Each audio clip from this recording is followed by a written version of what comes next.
mi nombre es César Mayorga. Quiero darles la bienvenida a este nuevo capítulo en VetSmart. Gracias a IDEXX vamos a reunirnos hablando un buen rato sobre enfermedad renal. Y este tema va a ser contextualizado alrededor de pacientes reales. Por esa razón quiero presentarte primero a María Teresa. Es una nena de 14 años de edad y yo sé que los gatos de edad avanzada pueden sufrir de enfermedad renal en una gran probabilidad o porcentaje. También quiero que conozcas el caso de Acuarela. Esta gatita tiene hoy día 1 año de edad y mira, es un persa. Y sabemos que los persas pueden tener esta enfermedad renal poliquística, sufriendo entonces una enfermedad renal crónica siendo aún muy joven. Por último, quiero presentarte a Mojito. Mojito tiene 9 años de edad y vive en una zona endémica de erliquiosis canina. Y sabemos, gracias a los estudios de IDEXX, que los perros con erliquiosis tienen una altísima probabilidad de sufrir de enfermedades renales. Ahora, con estos 3 pacientes en mente, quiero preguntarte cuál sería tu forma de reaccionar si se presentan a tu consulta con signos inespecíficos de vómitos, tal vez no querer comer muy bien, y dentro del chequeo general encuentras este perfil bioquímico.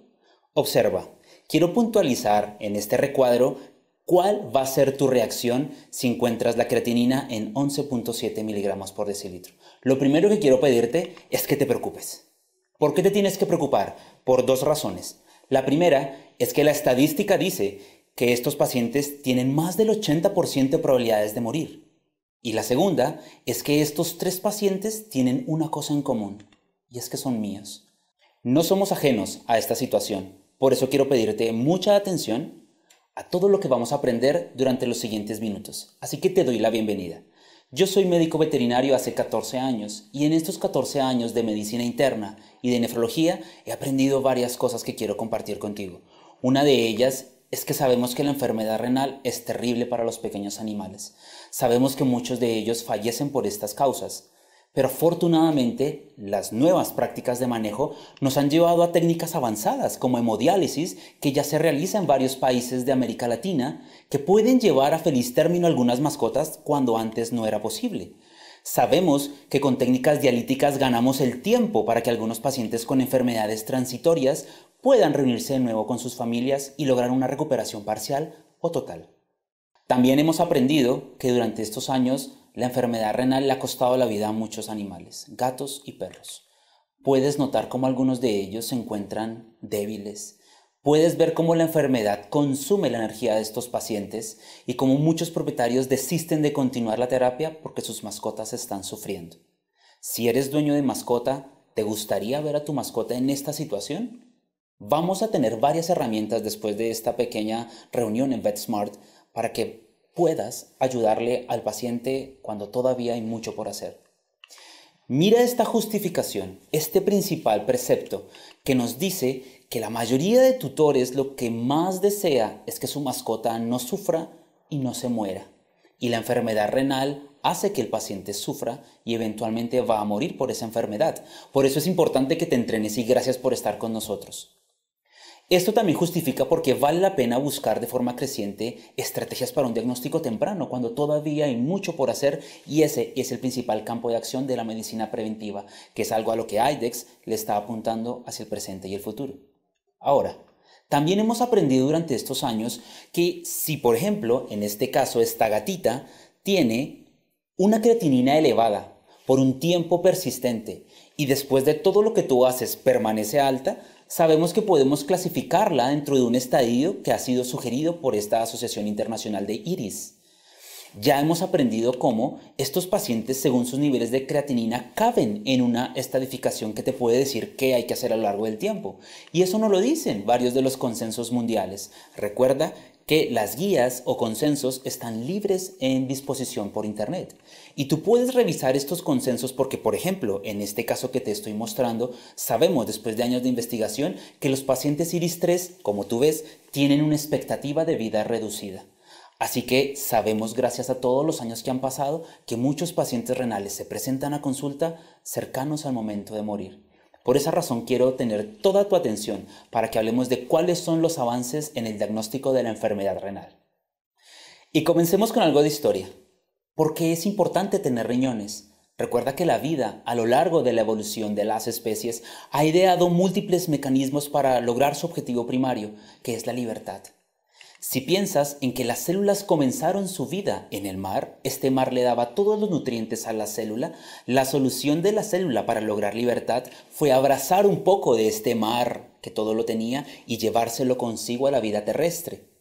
Este líquido precioso ahora lo vamos a llamar plasma. Y somos organismos multicelulares, es decir, hay que mover el plasma de un lugar hasta el otro. Esa fue la necesidad de la génesis de un sistema cardiovascular, para mover este líquido precioso. Y las células íbamos tomando lo que necesitábamos de este plasma, modificando su composición. Esa fue la razón de la génesis de un aparato urinario, que regulara de nuevo la composición de este líquido que mantenía la vida. Por eso, hoy en día, podemos decir que las funciones fisiológicas de los riñones deberían agruparse en 4 grandes grupos.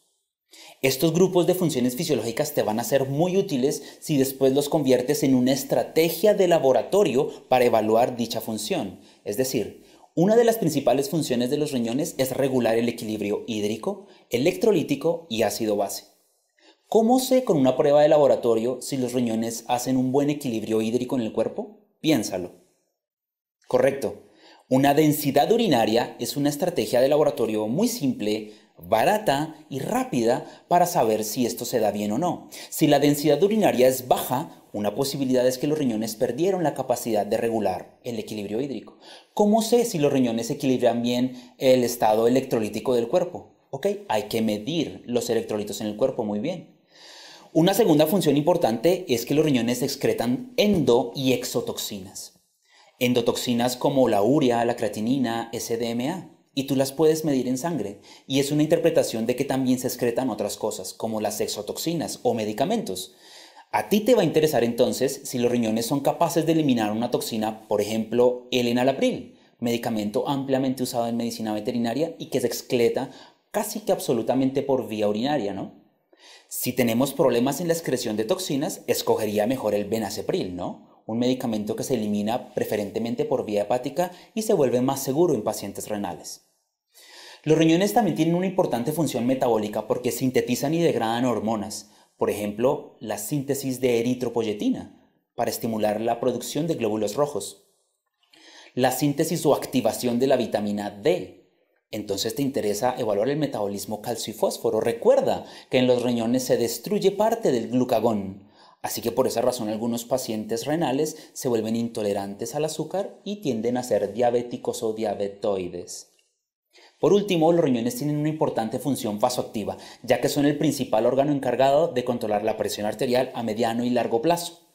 Así que fíjate que todas estas funciones puedes evaluarlas con una prueba laboratorial o una prueba de consultorio, como es medir la presión arterial todos los días. Ahora, entendiendo estos procesos, necesito que recuerdes que para poder hacer estas funciones, los riñones necesitan de un proceso fundamental que se llama tasa de filtración glomerular, que la vamos a definir de forma simple como la cantidad de sangre que los riñones limpian a lo largo del tiempo. Otra vez, la tasa de filtración glomerular es la cantidad de sangre que los riñones limpian o aclaran por unidad de tiempo. Y es un parámetro tan importante que por décadas los nefrólogos han intentado determinarla con varios métodos. En humana, por ejemplo, con los niveles de creatinina en tu cuerpo y una fórmula que tiene variables como edad, peso, raza, puede calcular aproximadamente tu tasa de filtración glomerular. Sin embargo, en veterinaria lamentablemente esto no es posible, debido a que las diferencias morfométricas en pacientes de la misma edad son muy grandes. Es decir, un paciente de 1 año de edad canino puede pesar 3 kilos como un Yorkshire o puede pesar 60 kilos como un gran danés. Las diferencias metabólicas y morfométricas hacen que sea imposible calcular la tasa de filtración glomerular con solo los valores de creatinina. Y por esa razón, los investigadores por décadas hemos buscado la mejor forma de interpretar la tasa de filtración glomerular en pequeñas especies. ¿Con qué fin? El fin es que a nuestro consultorio se acerca un paciente con una dolencia física, ¿cierto? Lo anterior que hemos hablado es conceptual y muy importante. Sin embargo, a consulta llega un paciente con una queja. ¿Y cuál es la intuición? Ese pensamiento rápido y deductivo que se salta a la lógica es saber si eso no es renal. Por ejemplo, tienes un paciente cachorro o un perro muy joven con signos de vómito, diarrea con sangre y tu intuición dice que es muy probable que tenga parvovirosis, ¿cierto? Necesito que de la misma forma sepas cuándo pensar si el paciente es renal, porque eso te lleva a más información. Si es un paciente de parvovirosis, por ejemplo, ya sabes qué tienes que hacer. Sabes que debes hacer una ELISA en materia fecal o un PCR para confirmar la presencia del patógeno. También sabes cómo decirle al propietario qué va a pasar. ¿Sabes que hay que hospitalizarlo por un día? No, ¿cierto? ¿2? Aún no. Sabes que deben ser 5, 7, 8 o 10 días de hospitalización. Sabes mucho de la enfermedad gracias a tu intuición. Y ese es mi objetivo con el paciente renal. Y vamos a dar muchos conceptos porque si en el caso de Tony, un paciente que se presenta para un wellness check-up o un chequeo general de salud después de los 10 años de edad, tienes un resultado como el que ves en pantalla y fíjate, su creatinina está un poco alta. Así que ahora la pregunta es, ¿qué tiene Tony? Y la respuesta no es insuficiencia renal. El presente de la nefrología es tratar de pasar del hallazgo de laboratorio a cultivar más el diagnóstico para dar algo más aproximado. Es decir, tiene una enfermedad renal aguda o crónica, eso ya es algo mejor. O tal vez tiene pielonefritis, o tiene glomerulonefritis, o tiene leptospirosis, o tiene una esclerosis renal espontánea o enfermedad crónica espontánea. La idea es llegar a algo más específico y esa es la invitación primaria que te hago el día de hoy. Para tener conceptos más claros, definamos entonces qué es una enfermedad renal crónica. La clave cuando hablamos del enfermo renal crónico es, por la palabra cronicidad, cuando tienes un paciente con una dolencia renal que perdura por más de 3 a 4 meses, que es el tiempo que necesitan los riñones para adaptarse a la cronicidad y activar sus mecanismos de compensación. Primero, tiempo. Segundo, que en el paciente crónico estos mecanismos de compensación son los que van a hacer que la enfermedad se autoperpetúe. Punto 2, degenerativo. Y tercero, que esta autoperpetuación hace que pierda masa el riñón y se encoja. Y este tejido renal que se pierde no se puede recuperar. Así que recuerda, mucho tiempo, degenerativo o autoperpetuante y se pierde la masa renal de forma irreversible. Eso define al crónico. Cuando hablamos de laboratorio y de biomarcadores, recuerda entonces que en el agudo el comportamiento de un biomarcador, como por ejemplo la creatinina que ves en pantalla, es que viene normal, ocurre la noxa, por ejemplo, piómetra, por ejemplo, toxicidad por medicamentos, por ejemplo, toxicidad por lirios en los gatos, que es una de las causas comunes hoy día, o uvas en los caninos. Tienes un aumento vertiginoso del biomarcador por falla renal y si el paciente no muere y tiene una terapia apropiada, el paciente empieza a recuperarse con el tiempo y baja el biomarcador, ¿no? Diferente a la situación del crónico, que es el que ves en lila en la pantalla. Este paciente siempre tiene incrementos progresivos de la creatinina, sin importar qué hagas, porque de hecho es una enfermedad degenerativa. Y no olvides el gráfico, porque yo le digo a mis propietarios que esto va a pasar. Por esa razón, un par de años después del diagnóstico, la creatinina con el tiempo va a subir. Y esa es tu forma de saber que es un paciente crónico. Entonces, ¿cómo diagnosticamos al paciente renal cuando es sospechoso? La triada común es la que conocemos para cualquier enfermedad. Una historia con una anamnesis que se relaciona con el síndrome, unos hallazgos clínicos que sean compatibles con la enfermedad y confirmamos con pruebas diagnósticas específicas. Lamentablemente, la historia y la semiología del paciente renal es tanto inespecífica como tardía, porque muchos pacientes renales consultan porque no comen muy bien, porque tienen mal aliento, porque vomitan, ¿cierto? O porque pierden peso y tienen poliuria y polidipsia. Pero estos son hallazgos comunes en muchas otras enfermedades como diabetes, cáncer, piómetra, enfermedades hemoparasitarias o del hígado, ¿cierto? Lamentablemente la semiología, aunque no es específica, se vuelve un objetivo puntual en tu terapia. Por ejemplo, que recupere el peso, que el paciente recupere las ganas de comer, que no tenga dolor. Quiero centrarme en los 3 primeros renglones de lo que estás leyendo en pantalla. La polidipsia y la poliuria son uno de los síndromes más reportados en enfermedad renal en la clínica veterinaria. Esto es muy triste porque cuando un paciente crónico tiene poliuria y polidipsia, ha perdido más del 60% del tejido renal, siendo entonces una presentación tardía. En los siguientes renglones ves que es relativamente común que el paciente no coma muy bien y pierda peso. Y esto es importante emocionalmente para el propietario y para el paciente. Es importante en la sobrevida del paciente y tiene un impacto sobre la sobrevida de los pacientes. Cuando tu paciente renal está en hiporexia o come poco, esto impacta sobre la emoción del propietario de forma importante, porque comer genera placer, todos lo sabemos, y no comer genera angustia, sobre todo para los tutores que ven a su mascota sin deseos de comer. Muchos propietarios, de hecho, escogen la eutanasia cuando no logramos recuperar la vía oral de nuestros pacientes, así que tiene impactos sobre la sobrevida de nuestros pacientes. Sabemos hoy en día que los gatos, por cada 100 gramos de peso que pierden en una enfermedad crítica, aumentan en un 30% su riesgo de morir, siendo entonces un marcador de sobrevida importante. Observa esta gráfica de un evento inevitable en nefrología.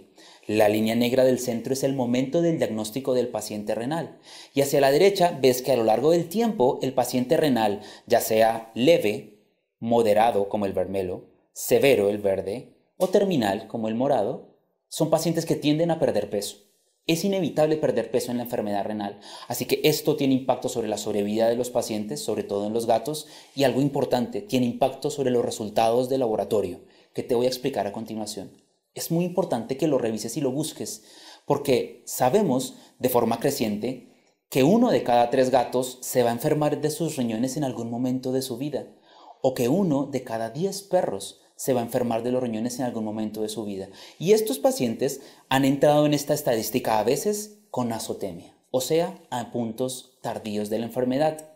Mira lo que dice este investigador en las clínicas veterinarias de Norteamérica reportado sobre cómo deberíamos cuidar a nuestras mascotas geriátricas. Al paciente añoso, si tú lo identificas con una enfermedad renal en un tiempo A y lo tratas, puede vivir por X tiempo. Pero si al mismo paciente te demoras y lo diagnosticas después, en un tiempo B, así lo trates, va a vivir mucho menos tiempo. Esta gráfica explica por qué el diagnóstico precoz es tan importante. Así que la historia es un poco tardía, los signos renales no son específicos y por esa razón para confirmar el diagnóstico del paciente renal necesitamos pruebas complementarias, ya sean diagnósticos laboratoriales y diagnósticos por imagen, que hoy día tenemos a la mano afortunadamente. Es una realidad que a veces no encontramos un diagnóstico etiológico, una causa específica de la enfermedad renal. Sin embargo, buscarla y encontrarla puede eventualmente ser clave del éxito. Hoy día también te estamos pidiendo que no pensemos en una prueba que evalúa toda la función renal. Queremos que seas más específico para dar un diagnóstico más apropiado. Por ejemplo, en la corteza renal están todos los glomérulos y los glomérulos tienen 2 funciones fundamentales: recibir la sangre para filtrarla y seleccionar qué pasa y qué no pasa a la barrera de filtración. Entonces yo puedo hacer pruebas específicas de función glomerular, ¿cierto? Por ejemplo, buscar en la orina alguna sustancia que no debería estar ahí. Por ejemplo, la proteinuria, correcto. De ahí tan importante realizar este estudio de UPC, ya que si el UPC está por encima de 2 en nuestros pacientes con un sedimento urinario limpio, yo puedo decir que este paciente tiene una enfermedad glomerular. Si piensas en la médula, donde están todos los túbulos y se da la reabsorción tubular, una prueba de laboratorio de función tubular, por ejemplo, es la densidad urinaria. Correcto, con un refractómetro muy fácil podrías evaluar si nuestro paciente está empezando a tener tubulopatías. Igualmente, glucosurias sin hiperglicemia sería un indicador probable que los túbulos están cortos en su trabajo de recuperar lo que va pasando por ahí. Piensa en este otro escenario, las nefronas están perfectas, pero le ponemos un cálculo en el uréter. La orina evidentemente se va a estancar en la pelvis renal y este paciente va a tener disminución de la excreción de toxinas y los exámenes laboratoriales van a salir mal. Así el tejido renal esté sano, al obstruirse la pelvis, todo esto va a fracasar. Y la pelvis la vamos a evaluar con algún tipo de imagen diagnóstica. Mira lo importante que es esto. Observa este ultrasonido. No tienes que ser ultrasonografista experto para ver que este paciente tiene dilatada la pelvis renal, ¿cierto? Tiene cierto grado de hidronefrosis con un cálculo en la pelvis renal. ¿Tú crees que este paciente se va a beneficiar de una dieta renal, fluidos subcutáneos, algún antihipertensivo y omega 3? ¿Cierto que no? Este paciente necesita cirugía para resolver la causa de su problema. Entonces la invitación es a darle el valor a las pruebas apropiadas, desde lo básico hasta lo avanzado. Mira que tenemos claro que a medida que avanza la enfermedad renal, baja la capacidad de filtrar la sangre, ¿cierto? Baja la TFG. Y a medida que baja la TFG, suben los niveles de creatinina en sangre, ¿cierto? Por eso es un buen marcador. Sin embargo, sabemos que cuando la creatinina supera este valor máximo de referencia que nosotros manejamos, se ha perdido más de la mitad del trabajo renal. Lo ves en la gráfica. Lamentablemente, la creatinina en el enfermo renal crónico no es un marcador precoz. Y por esa razón los nefrólogos siempre hemos buscado alguna estrategia para poder evaluar estas pérdidas tempranas de filtración glomerular. Pero, ¿cómo es ese fenómeno de que el riñón soporta tanto perder su tejido para que la creatinina se suba? Eso lo explican nuestros mecanismos de compensación, que son buenos a corto plazo porque salvan la vida, pero recuerda que hacen que se autoperpetúe. Entonces, el enfermo renal crónico lo define en parte la activación de estos tres mecanismos de compensación. La esclerosis renal o la cicatrización del riñón se ve acompañada después de varios meses con, primero, hipertrofia de las nefronas. Cuando quedan menos nefronas trabajando, las que quedan deben crecer para hacer más trabajo. Y eso hace que se desgasten más rápido. ¿Cómo hago yo para saber que hay hipertrofia de nefronas restantes? Piénsalo. Ok, la biopsia es una opción y de forma no invasiva podríamos hacer un ultrasonido. Si en ultrasonido de un paciente vivo encuentras los riñones chicos, pequeños, perdiendo masa, ya sabes que el paciente después de un tiempo ha hecho hipertrofia. Segundo mecanismo que podrías encontrar es la hiperfiltración glomerular. Claro, tienes menos nefronas y las pocas que quedan deben recibir muchísima sangre para poderla filtrar. ¿Cómo sé que un paciente está haciendo hiperfiltración? Si en un ultrasonido encuentras un paciente que tiene riñones pequeños y en exámenes laboratoriales su creatinina es normal, la única forma de lograr eso es que menor tejido haga hiperfiltración. Y eso va a ocultar la enfermedad renal de ti porque la creatinina pareciera estar normal. Por último, tenemos el mecanismo de hipertensión glomerular. Para poder hiperfiltrar, lo que hace el glomérulo es cerrar la puerta de salida, es decir, cerrar un poco la arteriola eferente. De esa forma se acumula la sangre dentro del glomérulo, aumenta la presión dentro del glomérulo y esto hace que se filtren de forma obligada más cosas como las toxinas. Y esto es bueno por un tiempo. Lamentablemente, la hipertensión glomerular hace que eventualmente empiece a haber proteinuria, que a lo largo produce fibrosis e isquemia dentro del riñón. ¿Cómo sé si hay hipertensión glomerular entonces? Midiendo UPC. Y si tienes un paciente con UPC elevado y sedimento urinario limpio, es posible que tenga hipertensión glomerular. Así que la sugerencia ahora es entender que esto se da como un continuum de lesiones, que nosotros podríamos encontrar la enfermedad antes de que sea cuando llamamos demasiado tarde y hayas llegado a la masa renal crítica.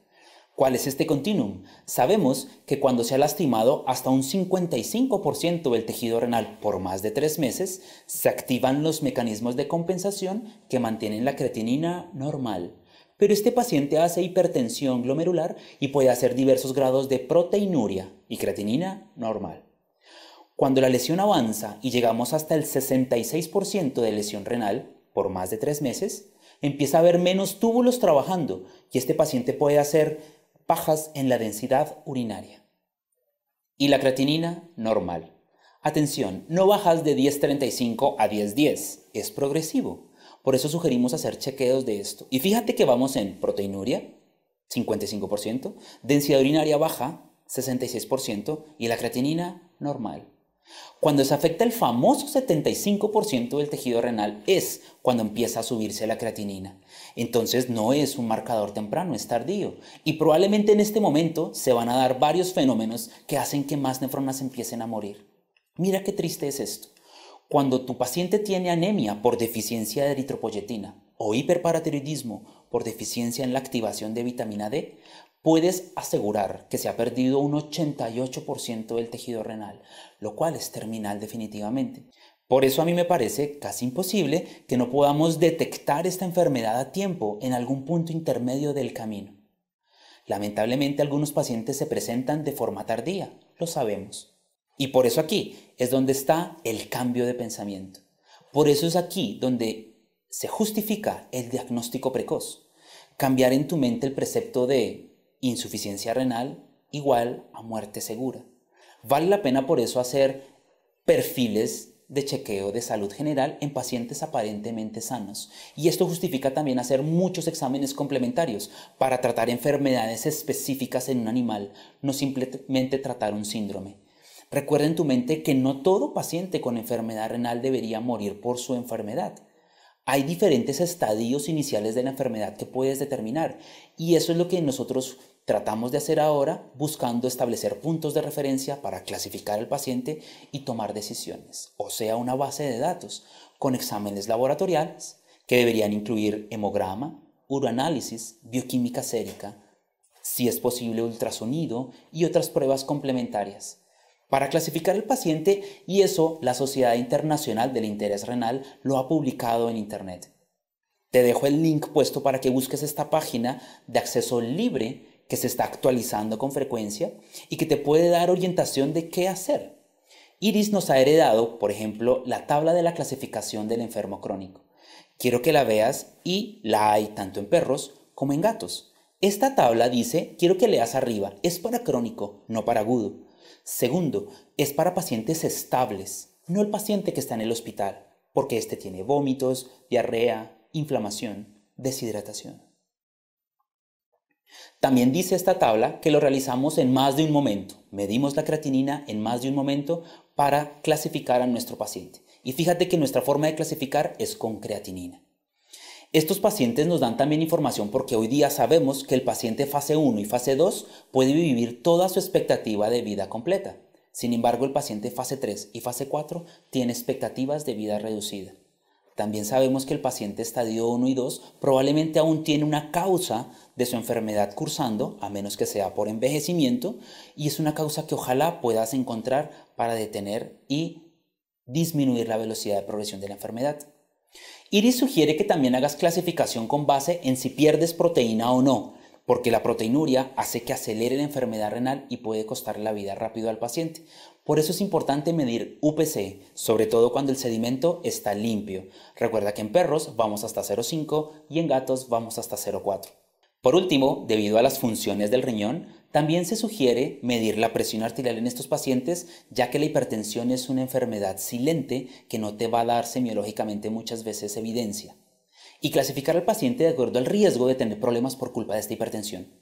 Aunque menos de 160 es hipertensión, se considera que de 159 para abajo no necesariamente hay que tratar al paciente si no te lo permite por su comportamiento. Lo más importante es que tu paciente tenga la presión arterial siempre entre 140 y 159 milímetros de mercurio de presión sistólica, que aunque no es normal, puede ser sobrellevada con buen pronóstico. Volvamos a nuestra creatinina. Este es nuestro biomarcador por excelencia en nefrología. Fue descubierto por Homer Smith hace más de 100 años, quien encontró que había una sustancia que te podía decir que también estaba la función de filtración glomerular. Y ha sido tan útil después de tantos años que es sin duda una evidencia, como dice en esta gráfica, que a menor tasa de filtración glomerular, mayores son los niveles de creatinina. Y se puede hacer de forma fácil y rápida con una química seca, por ejemplo con un Catalyst 1. Estamos muy habituados a entender este tipo de problemas, ¿es verdad? Ahora, importante con la creatinina que es tan útil, sus limitantes. Mira en el caso de este paciente, es un labrador de 10 años de edad, con una creatinina elevada por encima del rango que dice la máquina. El Catalyst 1 te va a dar rangos según los tiempos etarios o edad de los pacientes. Sin embargo, si este caso fuera de un French Poodle de unos 6 kilos de peso, el rango 0,5 a 1,8 no aplica. ¿Por qué? Porque sabemos que la creatinina se produce en los músculos, ¿cierto? Y por esa razón es muy importante que recuerdes que perro pequeño, creatinina pequeña, y perro grande, creatinina grande. Hay diversos estudios y IDEXX tiene una base de datos de millones de pacientes en todos los continentes en donde nos dice en general que los pacientes menores a 10 kilos deberían tener valores de creatinina más bajos. En este caso, en esta tabla, estos colegas de Venezuela encontraron valores de menos de 1.1 miligramos por decilitro. Y así vas a encontrar más pacientes renales, teniendo presente que el paciente esté en buena condición física.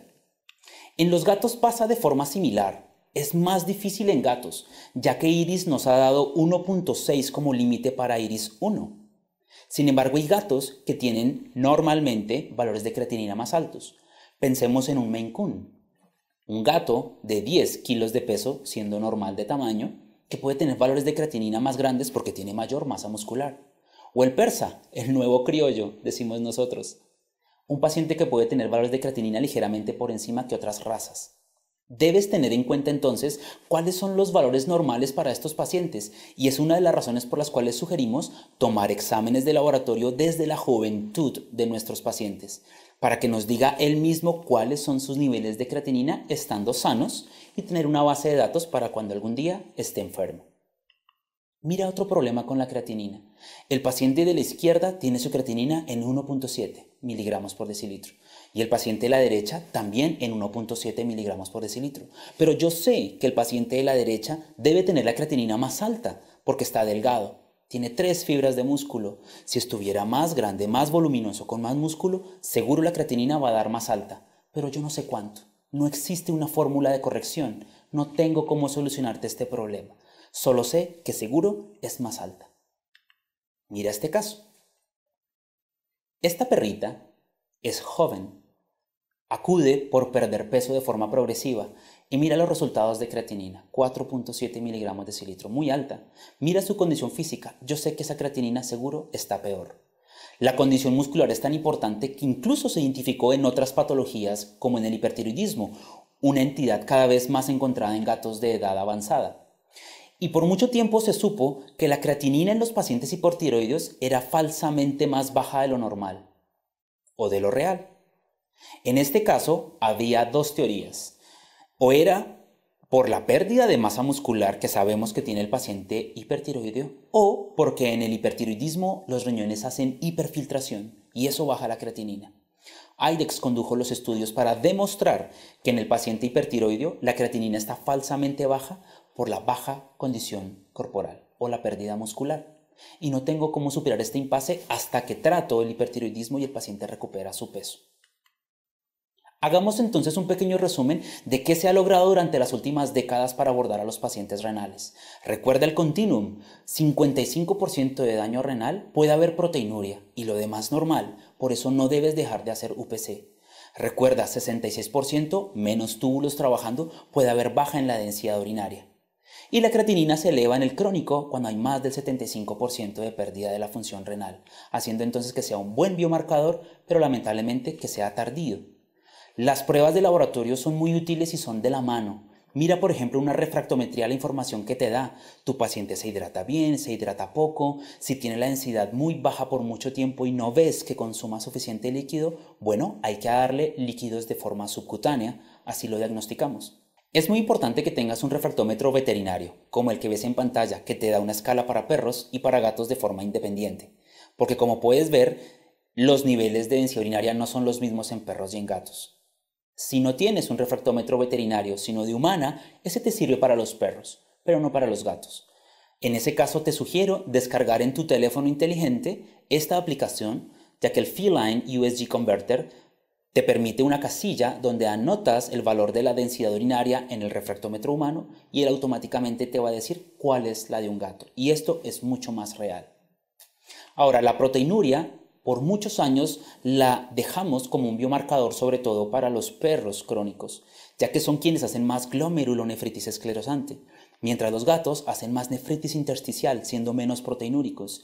Sin embargo, en los últimos años se ha encontrado investigación que asocia que en los gatos la proteinuria es un marcador de mortalidad muy importante.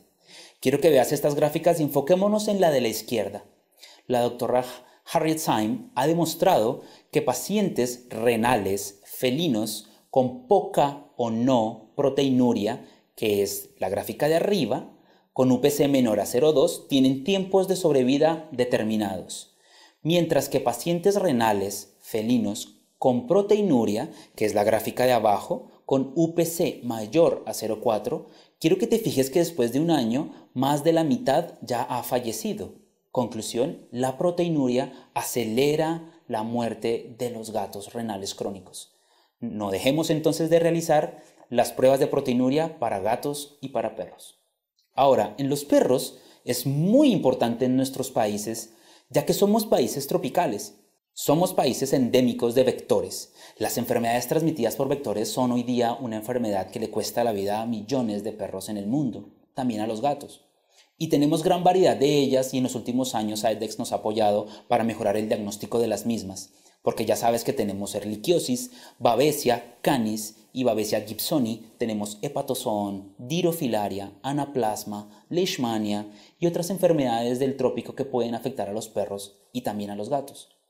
Es importante porque estos microorganismos podrían eventualmente generar respuestas autoinmunes en el cuerpo o directamente atacar el riñón, y se sabe, gracias a los estudios que ha conducido IDEXX, que por lo menos los perros con ehrlichiosis tienen un 300% más de riesgo de enfermarse de los riñones que un paciente que no tiene ehrlichiosis.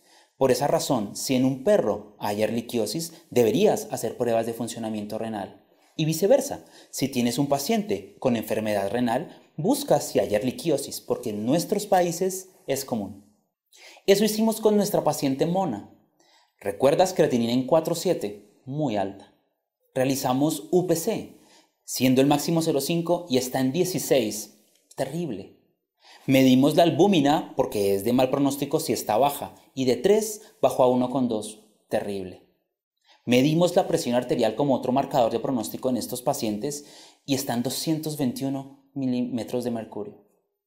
La suerte está echada para este paciente. El pronóstico es muy malo. Qué bueno haber detectado a este paciente mucho antes en el inicio de su enfermedad. Y eso es lo que sugiere Iris, que busques de forma temprana. Hay varias ideas de cómo hacerlo, en perros o en gatos. ¿Alguno de ustedes que me está viendo en este momento tiene más de 2 gatos en casa? Eso es demencial. Pero es la tendencia hoy en día. Los dueños de gato somos muy perceptivos a los cambios de salud de nuestras mascotas. Y tanto en perros como en gatos en este caso, hay varias ideas de cómo detectarlos de forma precoz. Cómo sugerirle a nosotros los dueños de gato que hagamos pruebas electivas, perfiles de salud, donde podamos encontrar una enfermedad a tiempo. Recuerda que en los gatos renales sabemos que cuando eres iris 3 vas a vivir 1 o 2 años únicamente. Y eso me parece determinante. Entonces recuerda que podemos hacer para evaluar la función renal creatinina, densidad urinaria, UPC, como dentro del grupo de pruebas disponibles para evaluar la función renal. Y tenemos cosas nuevas, porque en estos 14 años he aprendido que lo puedes hacer, que puedes hacer cosas nuevas, que se ha puesto a tu servicio la investigación de varios expertos en el mundo para que puedas encontrar enfermedades a tiempo. Porque aprendí que Acuarela, mi gata, a pesar de verse físicamente muy bien y disfrutando de la vida, podría tener una enfermedad oculta y yo se la quiero diagnosticar. ¿No te gustaría que yo te dijera si tu gato tiene una enfermedad renal 2 o 4 años antes de lo que te lo diría la creatinina? Yo creo que sí. Porque también aprendimos lo difícil que es para un paciente felino sobrellevar, por ejemplo, un desprendimiento de retina hipertensivo al ser un paciente renal. Observa, con atrofia de los vasos retinianos y desprendimiento total de la retina, este paciente se queda ciego. También hemos aprendido lo dramáticas que son las enfermedades renales agudas, como en este caso. En el caso de Enia, una creatinina por encima de 10. Aprendimos, hay que pasar a terapias de reemplazo renal. A esta paciente la pasamos a diálisis de inmediato recién llega y diagnosticamos esto. Implantamos un tubo de diálisis peritoneal, implantamos una sonda de alimentación esofágica y durante el despertar esta paciente manifiesta estertores. Al evaluar el contenido que sale por la sonda endotraqueal, encuentras que es sanguinolento. Amigos, esto no es edema pulmonar, esto no se puede tratar con diuréticos, esto es hemorragia pulmonar, secundario a la vasculitis urémica que genera el estadio avanzado de retención de toxinas. Si no tienes la forma de conectar al paciente a un ventilador mecánico más la diálisis, este paciente es de eutanasia humanitaria porque no se lo vas a poder arreglar. Eso lo hemos aprendido. La terapéutica ha avanzado mucho. Hoy día sabemos que es mejor evitar el exceso de solución salina en el paciente renal porque puede empeorarse si persistes con este tipo de fluidos por varios días en un paciente renal, o que el exceso de fluidos a veces para el riñón es peor. Eso hemos aprendido en este tiempo. Pero hoy quiero pedirte que te sientes un momento, te relajes y recuerdes que por favor al paciente renal no lo debes esperar. Te pido que salgas a buscarlo, porque la mayoría de pacientes renales están en casa, sin síntomas, y ahí los puedes ayudar mucho. Por eso queríamos un biomarcador de enfermedad renal confiable, preciso, que yo no tenga que esperar el 75% del daño renal para que se aumente. Que ojalá no se vea impactado por la pérdida de masa muscular que generan algunas enfermedades crónicas. Que ojalá se eleve cuando apenas 25 o 40% del tejido renal está fallando. Recordando que la creatinina es muy buena, pero tiene limitantes debido a la raza, a la especie, al género, a si está delgado o no, o si tenemos hipertiroidismo. Y por esa razón es que ahora quiero hablarte del nuevo test que ha desarrollado IDEXX llamado SDMA. ¿Qué es SDMA? SDMA son las siglas para dimetil arginina simétrica. Proviene del metabolismo del aminoácido esencial arginina, un aminoácido que usan todas las células del cuerpo: el pelo, la piel, los músculos, el hígado, el corazón, los intestinos, el hueso, todas, no más una que otra. Lo utilizan de forma continua, liberando productos del metabolismo. Estos productos del metabolismo intermedio son excretados algunos desde la sangre a través de la vía urinaria, en específico SDMA. Los otros componentes derivados de la arginina van a ser diferentes procesos y rutas metabólicas. Y atención que IDEXX no ha descubierto SDMA, pero sí ha descubierto y patentado la forma de medir específicamente SDMA, no los otros, en perros y en gatos, llevando a esta prueba desde un laboratorio de referencia que lo puedes hacer, ahora también a una prueba in-house que es una ELISA que hace únicamente tu Catalyst One, o un diagnóstico por laboratorio de referencia. Los valores de referencia de SDMA están entre 0 y 14 microgramos por decilitro, en cualquier especie, canina o felina, sin importar tampoco la raza, el género o la edad. Algunos perros de crecimiento muy rápido, y no son todos, solo los que crecen muy rápido, pueden llegar a veces a tener valores hasta 16 microgramos por decilitro, pero estos pacientes cuando dejan de crecer retornan de nuevo a valores de 0 a 14 microgramos por decilitro. Y me encantan las gráficas. Mira una de las ventajas de CDMA. A tu izquierda, ¿qué pasa cuando hay menor condición corporal o masa muscular con la creatinina? Va a dar falsamente más bajo. En cambio a la derecha ves la gráfica, eso no ocurre con SDMA, porque no depende de la masa muscular y no se ve impactado por este fenómeno. Por esa razón SDMA es un muy buen marcador tanto en perros como en gatos, que a través de los años tienden a tener sarcopenia como un evento fisiológico natural. Y por esa razón con SDMA me quedo con tres cosas. Primero, que es un marcador específico de función renal porque únicamente se elimina por los riñones, siendo entonces un buen marcador de nuestra famosa tasa de filtración glomerular, parecido a la creatinina, ¿cierto?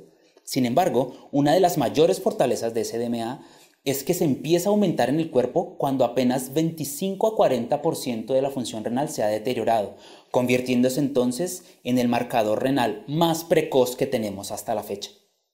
Y por último, que SDMA, a diferencia de la creatinina, no se ve impactado por factores externos como masa muscular, raza, tamaño o enfermedades tipo hipertiroidismo. Y esto nos ha servido entonces para encontrar más pacientes renales que en el pasado. Más del doble de pacientes estamos encontrando ahora que solo encontrábamos con creatinina. Esto se ha visto en gatos y también en perros. Quiero que te fijes en la estadística. Y son millones de pacientes testeados. De esta forma nosotros hemos empezado a trabajar. Y en el mundo disponemos ahora de SDMA en las clínicas veterinarias, así como en laboratorios de referencia. Veamos un caso donde empezamos a utilizar este marcador. Ella se llama Annie. Es una Yorkie de 10 años de edad que tuvo una nefrectomía hace 2 años por un accidente quirúrgico. Tenía un gran quiste ovárico y al tratar de retirarlo se fue el uréter. Y obviamente se fue el riñón. Esta paciente después fue recibida por un médico veterinario que cada 4 meses hace chequeos de función renal desde hace 2 años para estar seguros de que todo está bien. Y sí, todo ha venido bastante bien. Este último chequeo, de mayo de 2018, revela valores de creatinina de 1 miligramo por decilitro. Es un paciente de 7 kilos, nos pareció muy normal. El paciente es derivado hacia nosotros para medir este nuevo marcador SDMA y te va a pasar a ti. Tuvimos un resultado superior al valor máximo permitido. Y cuando tengas este resultado de laboratorio, probablemente vas a reaccionar igual que nosotros cuando tuvimos nuestro primer resultado de SDMA alto. ¿Y ahora qué voy a hacer? Nosotros somos parte de la generación privilegiada que va a tener que crecer con este nuevo biomarcador y no estamos habituados. Nuestros hijos van a recibir esto como algo muy normal, muy común y de fácil interpretación. Por esa razón, IDEXX te va a dar herramientas para que comiences a hacer tu interpretación de qué hacer con un SDMA alto. Lo primero que te sugerimos es que compares los niveles de SDMA con los valores de creatinina de tu paciente, porque tienes un pool de exámenes, un grupo de exámenes de laboratorio, acordes con la sintomatología y los diagnósticos diferenciales que tienes planteados. Y miremos los siguientes escenarios. Tal vez SDMA es normal y la creatinina también es normal. En ese caso es muy probable que no haya enfermedad renal. O tal vez tienes un escenario en donde SDMA está elevado y la creatinina es normal. Este es el escenario que yo más te quiero pedir buscar, porque este es un escenario en donde creemos que el paciente está sano, porque su creatinina es normal, pero podría tener SDMA alto, lo que se interpreta como una nefropatía aguda, activa, temprana, donde apenas empezó a lacinarse el riñón. O es un paciente que tiene una pobre condición corporal y por esa razón la creatinina falsamente está normal. Pero a este paciente tienes muchísimo que ayudarle, porque no ha llegado al 75%. Otro escenario sería SDMA normal con creatinina un poco elevada. Este escenario es poco probable, pero cuando lo encuentras, muchas veces es porque el paciente es musculoso y produce más creatinina o porque esos son sus valores de creatinina fuera del rango de la mayoría de la población. Por eso te decimos que es importante tomar valores cuando el paciente está sano y tener un historial.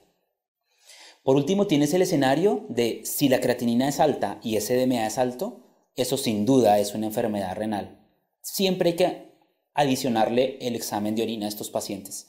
Y aunque la creatinina salga normal, yo pensaría, ¿para qué hacer SDMA? Vamos a ver lo importante que es tener un marcador que va a cambiar a favor o a desfavor más rápido y de forma más precisa que la creatinina. Entonces, cuando has interpretado esto, IDEXX te sugiere en nuestro protocolo IMM. Investiga, maneja y monitoriza.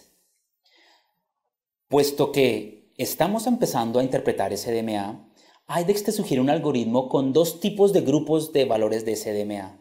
Incrementos leves de SDMA, es decir, entre 15 y 19, o incrementos por encima de 20. Empecemos con el de la izquierda. Si el paciente tiene su SDMA por encima de 20, revisas el examen de orina porque es muy probable que haya algún tipo de lesión renal establecida. Si el paciente tiene SDMA entre 15 y 19, son incrementos leves. Sugerimos que revises el examen de orina en busca de otras anormalidades que sugieran enfermedad renal, tal vez proteinuria, tal vez densidad urinaria inapropiada o cilindros que hablen de inflamación, o incluso en el examen físico tú encuentras fiebre, deshidratación, algo que puedas identificar, corregir, porque en ese caso SDMA estaría alto de forma transitoria. Eso hicimos nosotros con nuestra paciente. Revisamos y no encontramos nada que pudiéramos arreglar, repetimos nuestro SDMA y como puedes ver en la parte de abajo sigue saliendo en 16. Revisamos el examen de orina de ENI y tiene una densidad urinaria en 1042. Nadie, en su sano juicio, a un paciente con creatinina de 1 y densidad urinaria de 1042 le diría que su riñón está enfermo. Pero con SDMA alto de forma persistente, supimos que el riñón que le queda a esta paciente está en sobreesfuerzo, está sufriendo, y le ayudamos con estrategias de nefroprotección. El siguiente paso en nuestro algoritmo es, una vez revisas si hay algo que puedas manejar, es chequear de nuevo nuestro SDMA. Porque si es persistentemente elevado, confirmas que tu paciente tiene una dolencia renal. El protocolo IMM va a ser ampliamente útil para ti porque en la investigación te pido que busques curar lo curable. Hay que buscarlo, ¿cierto? Entonces vamos a investigar para enfermedades infecciosas, degenerativas, anomalías del desarrollo, enfermedades vasculares, enfermedades tóxicas, enfermedades metabólicas y desde luego el cáncer. Las pruebas apropiadas te van a llevar a un diagnóstico puntual. Y de esa forma pasas al siguiente reto, que es manejar. Dar el medicamento que es, cambiar la dieta como es, hidratar suficiente al paciente. Una parte importante, preventivo para procedimientos medicamentosos como anestesia o medicamentos analgésicos. Y posteriormente monitorizas. Es muy importante monitorizar porque tienes tres opciones.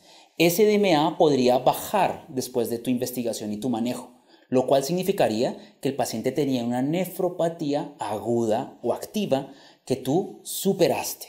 Muy bueno eso. La otra opción es que esté persistentemente elevado pero estable, lo cual significa una enfermedad renal, probablemente crónica, que merezca ser clasificada.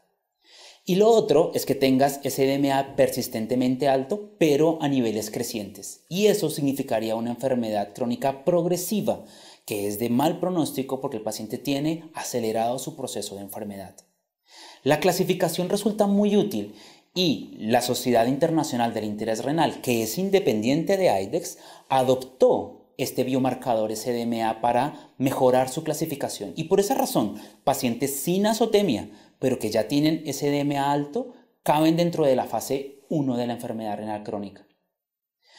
Una de las mayores utilidades que yo estoy viendo con SDMA en los pacientes crónicos es saber que si hay azotemia leve o moderada, es decir, menos de 2 en los perros o menos de 2,8 en los gatos, el paciente sería fase 2, ¿cierto?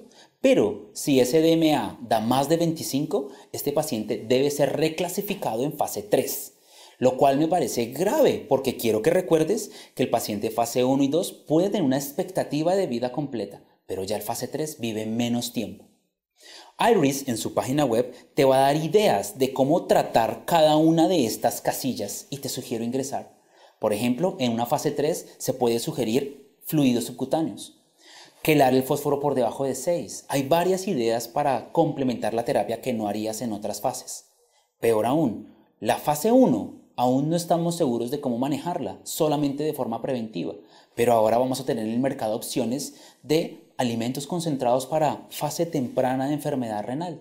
Pues SDMA es tu oportunidad de encontrar a estos pacientes tempranos y empezar con estas estrategias que son más fáciles cuando el mismo paciente hace la terapia por sí mismo con dieta especial.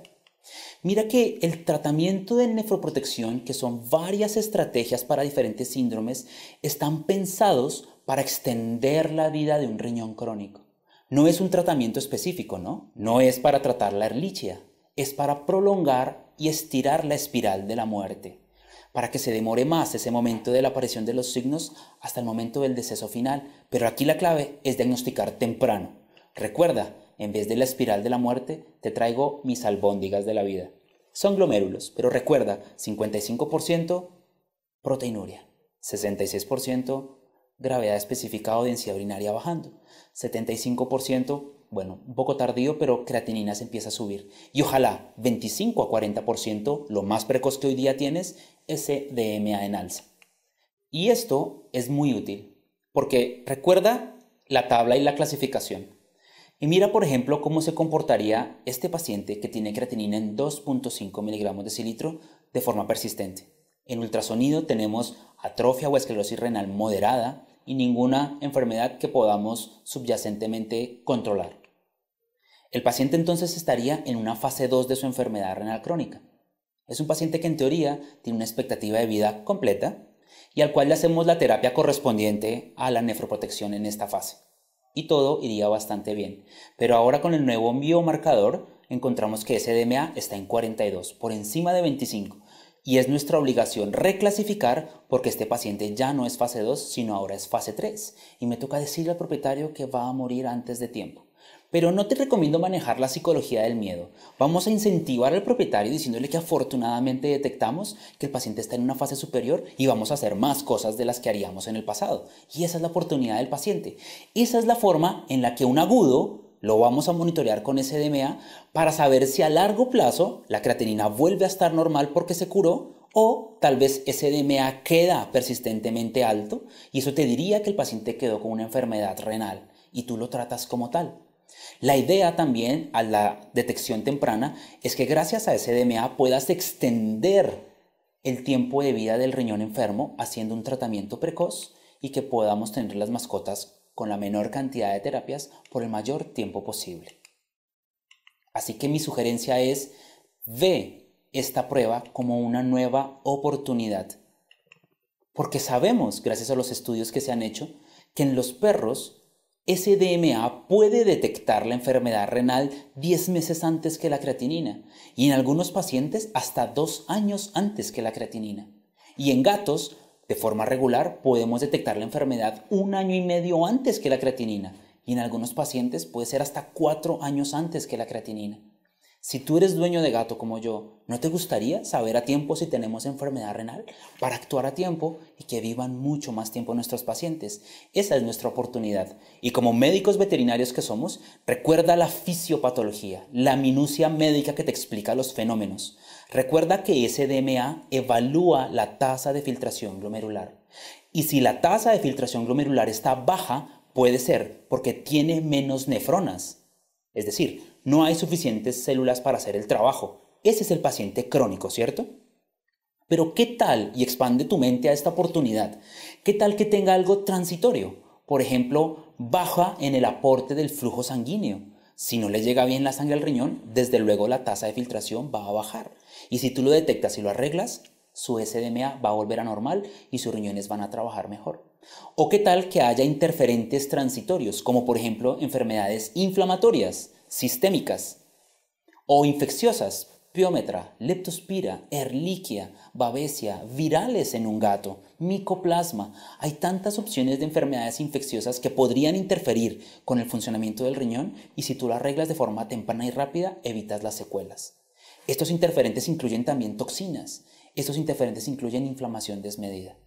O, a la derecha, ¿qué tal que todo está funcionando normalmente en el riñón, pero cuando quiere salir la orina no puede hacerlo?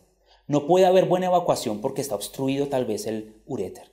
En ese caso, la tasa de filtración va a bajar. En conclusión, si ese DMA sale alto, una buena probabilidad es que tenga una enfermedad renal crónica. Recuerda, investigas, manejas y luego monitorizas. Si es persistentemente alto, es probable que tengamos enfermedad renal crónica temprana. Pero, ¿qué tal que sea que hay una deshidratación persistente? Tal vez hay Addison. Tal vez es un gato que tiene poliuria, pero no tiene polidipsia. Al gato no le gusta tomar mucha agua y esté persistentemente subdeshidratado. O qué tal que haya una enfermedad cardiovascular que comprometa la perfusión del riñón. Y si tú lo detectas, lo puedes corregir. ¿Qué tal que el paciente tenga una enfermedad infecciosa o toxicidad medicamentosa? Entonces yo sugiero SDMA, por ejemplo, cuando vas a tener que usar medicamentos que saben que lastiman el riñón antes de la terapia y monitorizas 2 semanas después para saber si hay lesión. Por ejemplo, quimioterápicos ampliamente usados hoy en día. Por ejemplo, furosemida y enalapril en pacientes cardiópatas.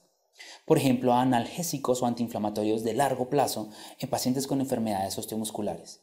Y a la derecha, mira que podría ser que todo en el riñón funciona bien, pero en el uréter podría haber litiasis, urolitiasis.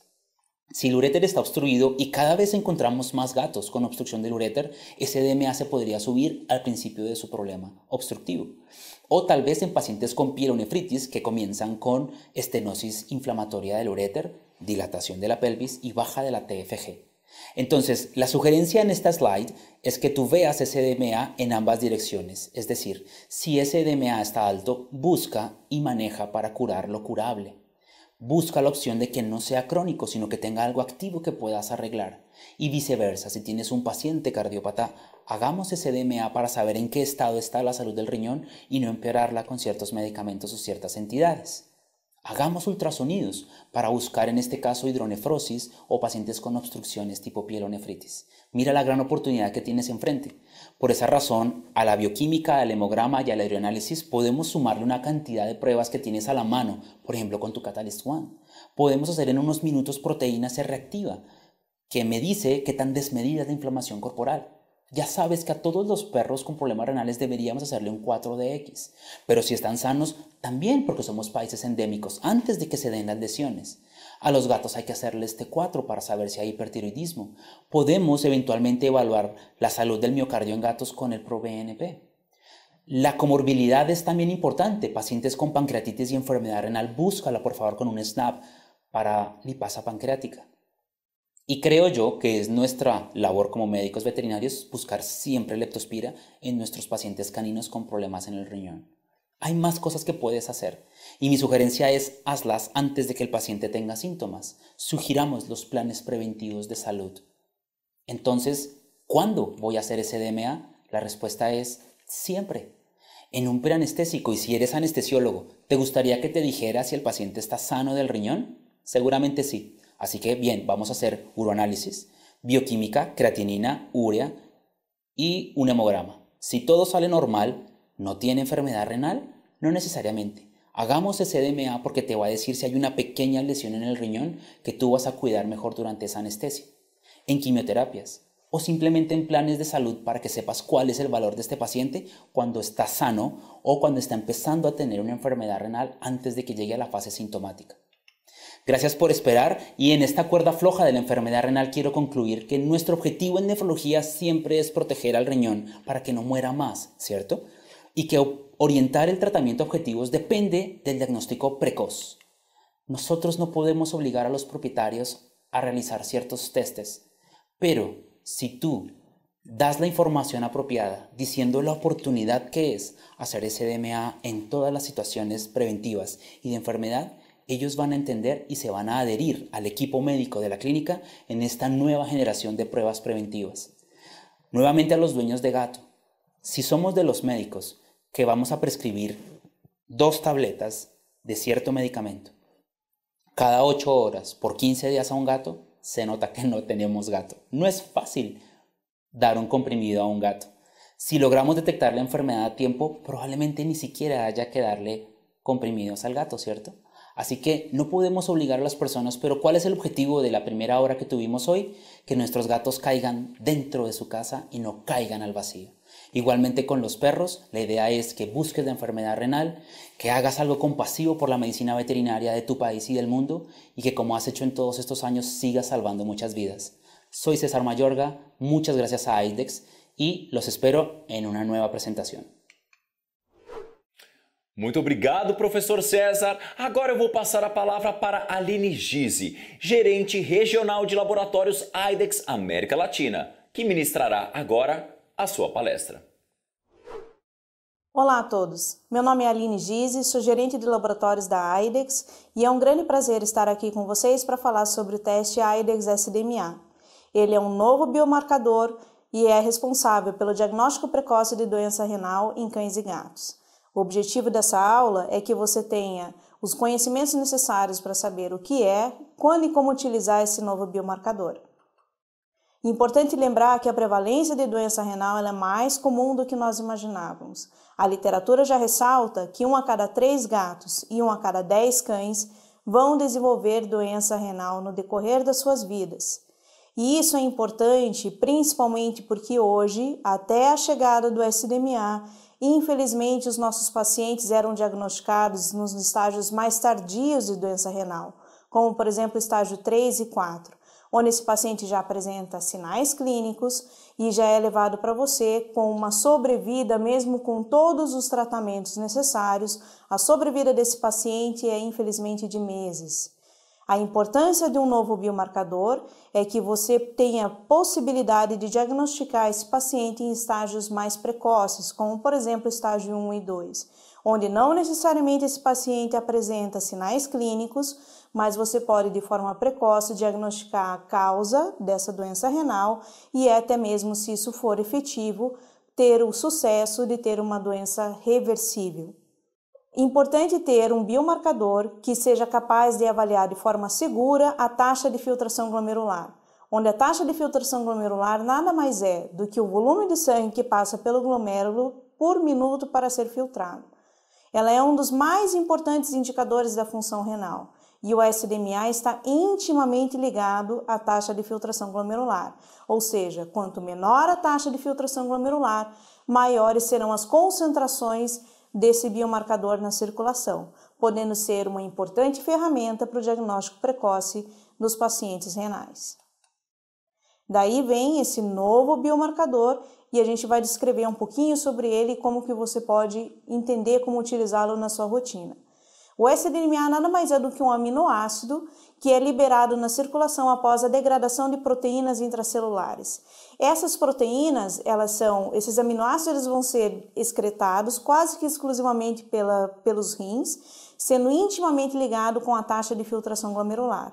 Um grande diferencial desse biomarcador é que ele tem a sua precocidade no diagnóstico, onde com apenas 25 a 40% de lesão renal, nós já observamos um aumento desse biomarcador na circulação.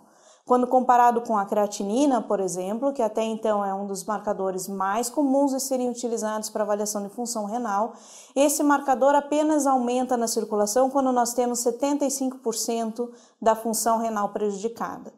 O que essa precocidade vai nos trazer e qual é o benefício disso para o nosso paciente? Para a espécie felina, nós vamos ter a capacidade de diagnosticar 48 meses antes e já para a espécie canina, 27 meses antes dos que os testes tradicionais. Isso nos dá não apenas uma precocidade, mas também um maior bem-estar na sobrevida desse paciente após o início da terapia. Além disso, o SDMA ele não tem interferência de outros fatores extrarrenais como abordados pelo Dr. César. Ele não tem interferência na massa muscular, condição corpórea, idade, hidratação ou outros fatores que possam interferir fortemente nos marcadores originais e que não vão ser substituídos, mas eles são complementares, porém é importante que a gente conheça quais são as limitações de cada teste. O SDMA tem um diferencial grande por não ter nenhum tipo de interferência, a não ser fatores que interfiram na taxa de filtração glomerular. Além disso, ele impacta grandemente no diagnóstico de pacientes com doença renal crônica. Esse é um trabalho grande que a IDEX fez com mais de 1 milhão de pacientes e ao inserir o SDMA dentro do perfil bioquímico, foi possível diagnosticar 2,5 vezes mais pacientes com doença renal na espécie felina e o mesmo se observou nos pacientes da espécie canina, onde mais do que o dobro de animais foram possíveis ser diagnosticados que apresentavam creatinina normal e SDMA aumentado. Isso justamente pela precocidade do teste. Por que o SDMA agrega tanto valor no diagnóstico? Obviamente, como o Dr. César comentou, ele avalia a taxa de filtração glomerular que tem interferência pelo número de néfrons e ainda outros fatores que podem ter a sua interferência, como por exemplo, fluxo sanguíneo, interferentes transitórios, como um processo inflamatório, vasculites, drogas que possam interferir na taxa de filtração, excreção urinária, por exemplo, alguns fatores que possam interromper o fluxo urinário, como cálculos urinários, dentre outros. Isso nos abre um ponto de exclamação para que a gente observe as oportunidades de diagnóstico que o SDMA está nos trazendo, onde, obviamente, não apenas para aqueles pacientes que têm sinais clínicos de doença renal primária, como, por exemplo, doença renal crônica, infecção de trato urinário, uma pielonefrite, obstruções uretral, injúria renal aguda, cálculos renais ou danos glomerulares. Obviamente, ele tem um potencial importante para que nós tenhamos a capacidade de diagnosticar precocemente e também monitorar esses pacientes com doença renal primária. Mas eu acho que um grande benefício que nós temos com o teste é a capacidade de detectar doenças concomitantes que podem levar a uma doença renal secundária e que se nós tivermos uma ação efetiva e de forma precoce, nós podemos reverter essa ação e essa injúria renal que o rim está sofrendo. Como, por exemplo, aqui são apenas alguns exemplos que podem interferir na taxa de filtração glomerular e o SDMA pode ser um marcador de doenças concomitantes, como, por exemplo, a presença de diabetes, infecções, sepse, neoplasia, seja ela pela ação neoplásica ou pelas medicações que são usadas num paciente com neoplasia, hipertensão, a famosa síndrome cardiorrenal e pacientes com hipertiroidismo. Por que então o SDMA aumenta tão frequentemente? Ele é um indicador sensível da função renal, porque ele detecta a doença renal com apenas 25% de perda da sua função. É mais confiável do que a creatinina, porque a creatinina tem um forte impacto da massa muscular e nós sabemos que o nosso paciente renal tende a perder massa muscular com o desenvolvimento da doença renal. Então, essa concentração de creatinina não necessariamente vai ser uma concentração real para que eu possa monitorar esse paciente. Um aumento de SDMA, como eu falei há pouco, ele pode servir como um indicador de doenças concomitantes que podem ter um impacto secundário na função renal, onde não necessariamente esse paciente já apresenta sinais clínicos de outras enfermidades e pela precocidade do teste ele pode ser um indicador que esse paciente tem outras doenças associadas ao quadro da doença renal.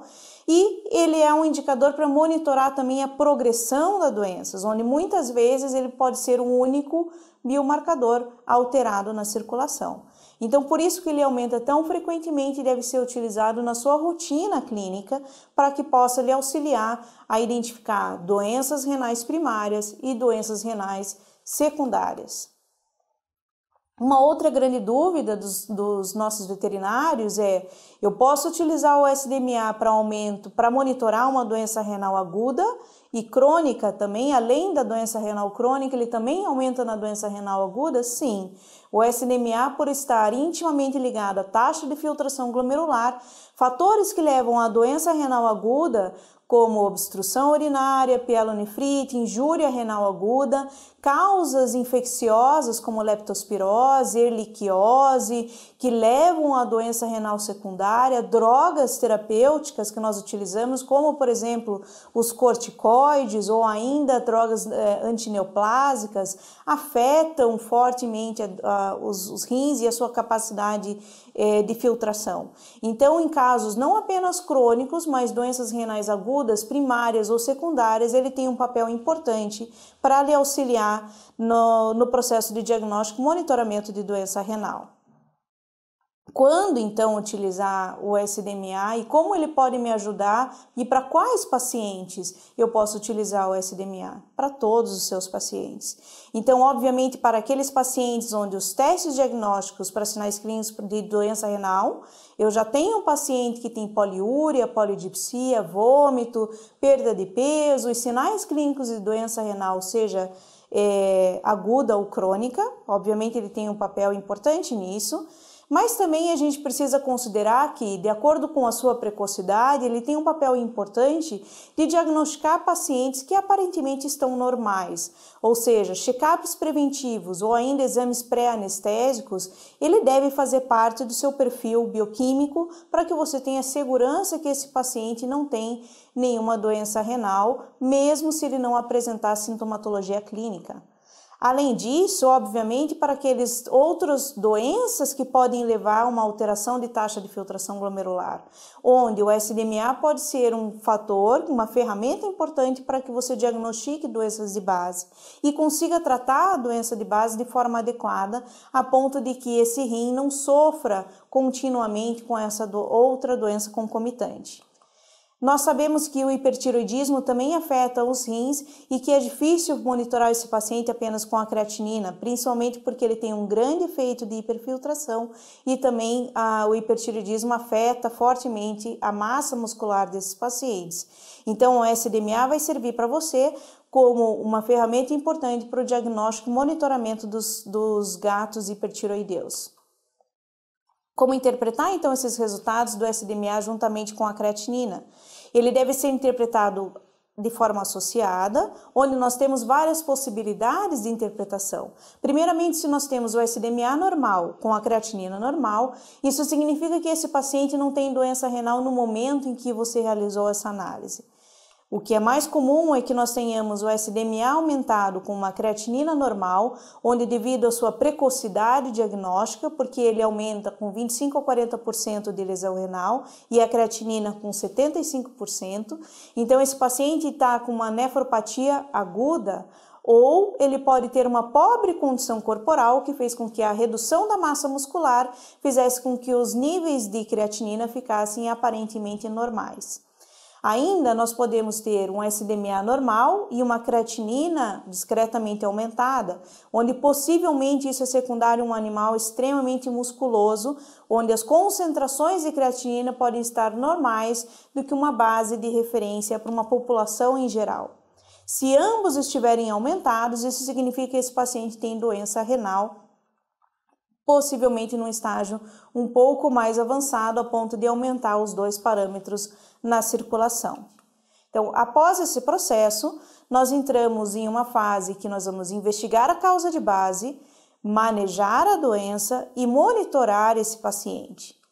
Então, para isso, para que facilite para você a interpretação desses resultados, a IDEXX preparou um algoritmo onde, se esse paciente apresenta os níveis de SDMA acima de 20, lembrando que o valor de referência é até 14, você deve acompanhar esses valores juntamente com uma análise de uma urinálise e isso já lhe indica que esse paciente tem uma doença renal instalada, ou seja, você vai entrar no protocolo IMM para investigar a causa de base, tratar esse paciente de acordo com a causa de base e manejar esse paciente. A grande dúvida é aquele valor limítrofe, que ele fica 15 a 19, onde como interpretar esse resultado. Para esse paciente, você também avalia juntamente com a urinálise e se ela tiver outros fatores como densidade urinária baixa, cilindros ou outros fatores que são indicativos que esse paciente tem uma doença renal, muito possivelmente esse paciente tem sim uma doença renal instalada. Caso você não encontre nos exames complementares e físicos desse paciente nenhum outro indicador que possamos ter uma taxa de filtração glomerular temporariamente ou brevemente alterada, isso você deve fazer com que você deve repetir esse teste de 2 a 4 semanas, fazendo com que, se você tiver esse teste após 2 a 4 semanas aumentado, isso significa que sim, você tem um aumento do SDMA de forma persistente e esse paciente já tem indícios de que a taxa de filtração glomerular está permanentemente alterada e você precisa investigar a causa de base. Então, aqui são alguns outros detalhes, como investigar outros fatores de doença renal, como densidade urinária, proteinúria, cilindrúria, que são outros fatores que nós podemos investigar juntamente para esse paciente. Como investigar essa causa de base? Uma urocultura, testes para investigar doenças infecciosas, um 4DX, por exemplo, para investigar heliquiose, diagnóstico por imagem para investigação de cálculos, pielonefrite, verificar se ele teve uma exposição a toxinas ou drogas que possam ser nefrotóxicas, verificar se o paciente tem hipertensão, qual que é o estado hídrico e assim por diante. Além disso, o próximo passo será iniciar o tratamento propício, que varia de acordo com o estágio que esse paciente está. Então, diagnosticar, obviamente, tratar a causa de base, hidratar esse paciente, tratar a hipertensão, tratar a proteinúria, caso ele tenha hipertiroidismo, tratar o hipertiroidismo, fornecer água e dieta de forma adequada e ajustar os protocolos anestésicos caso esse paciente precise passar por um procedimento desse modo. Após isso, como monitorar esse paciente? Então, caso você tenha uma doença subjacente ou uma suspeita que já foi identificada, o monitoramento com o uso do SDMA ele vai ser de acordo com a gravidade da doença. Você pode utilizar o SDMA diariamente ou com um intervalo curto de tempo para monitorar qual que é a evolução da doença renal. Caso você não tenha diagnosticado nenhuma doença de base ou sua suspeita não foi identificada, você deve retestar esse paciente após 2 semanas. Para ambos os casos, você vai interpretar o SDMA de 3 formas. Se o SDMA após repetição ele voltou ao normal, isso significa que o seu tratamento foi efetivo e que as funções renais retornaram ao normal. Se o SDMA permanece elevado, porém de forma estável, isso indica que esse paciente tem uma doença renal crônica instalada. Já se o SDMA continua a aumentar, isso indica que esse paciente tem uma doença renal progressiva e que talvez seja importante você investigar se outras causas de base, se a causa de base realmente está sendo tratada e se o teu tratamento está sendo efetivo. O que mudou então depois com a inserção do SDMA? A IRIS, que é a International Renal Interest Society, identificou o SDMA como um fator importante de manejo e incluiu o SDMA dentro de seus guidelines. Então, além dos fatores que até então eram utilizados para diagnóstico de doença renal precoce, como creatinina persistente, alterações em imagem, aumento persistente de proteinúria, a presença persistente de proteinúria, a persistência de um aumento do SDMA também faz parte e um ou mais desses fatores podem ser indicativos que esse paciente tenha doença renal crônica. Além disso, após o estadiamento, após a creatinina estar estável, nós vamos passar para um passo que é o estadiamento desse paciente. E o SDMA mudou a forma de interpretação desses resultados. O que aconteceu? Até então, os resultados de estadiamento eles eram baseados única e exclusivamente pela concentração da creatinina. Após a inserção do SDMA, a IRIS reconhece que pela infinidade de fatores que interferem nos seus resultados, a creatinina pode subestadiar esse paciente. Para tanto, se o SDMA, num estágio 2, por exemplo, está com um resultado maior ou igual a 25, esse paciente já não é mais considerado estágio 2, e sim é considerado estágio 3. Já um paciente do estágio 3, mesmo com os valores de creatinina aí listados, se ele tiver um SDMA maior ou igual a 45, ele é classificado como estágio 4. E o que isso vai me impactar no nosso tratamento? Cada fase e estágio do nosso paciente, nós temos uma recomendação terapêutica diferente. Então, por isso que é importante que o SDMA seja inserido no seu protocolo, não apenas para diagnóstico, mas também para monitoramento desses pacientes renais.